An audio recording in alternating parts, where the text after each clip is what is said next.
Hello တဲတို့မိသားစုဒီနေ့ပကိုးကိုသွားပါမယ်ပကိုးကိုအဓိကသွားရတဲ့အကြောင်းရင်းကတော့တဲ training သွားပေးမှာမလို့ပါ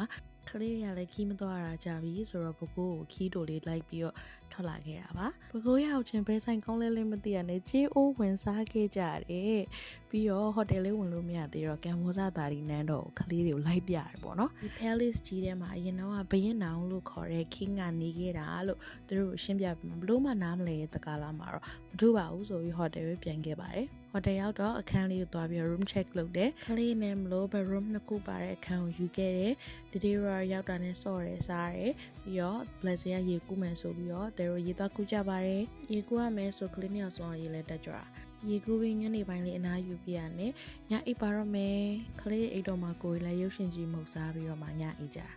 ခုကတော့ breakfast စားနေပြီ training သွားပေးရမယ့်အတွက်အစဉ်သင်ပြင်နေရပါ training ပေးရမယ့်နေရာတိတ်မဝေးဘူးဆိုပြီးတဲတို့အိုးဝေငှားသွားတာအိုးဝေကလေတဖြူးဖြူးနဲ့သပင်တွေကိုဖြိုပြဲတွေဖြစ်ကုန်တော့တာပဲဒါပေမဲ့အိုးဝေစီရတဲ့ feeling လေးကသဘောကျတယ်ရန်ကုန်မှာမရဘူးလေသွားပေးရ training topic လေးကတော့အသက်9နှစ်ကနေ12နှစ်အရွယ်ကလေးလေးတွေစိတ်ဖြစ်စင်နဲ့အဲ့ဒီကလေးလေးကိုပြုစုပြောထောင်တဲ့ parenting style လေးတွေကို workshop ပုံစံမျိုးသွားပေးတာပါတဲခင်းအခန်းနဲ့နေ့လည်စာကိုမှုရင်းနေခဲ့တတ်တာပါတဲတို့ခုပကူကနေပြန်มาတော့မယ် one day trip လေးဆိုပေမဲ့လည်းတကယ်ပဲပန်းပြေခဲ့ရပါတယ်တတာ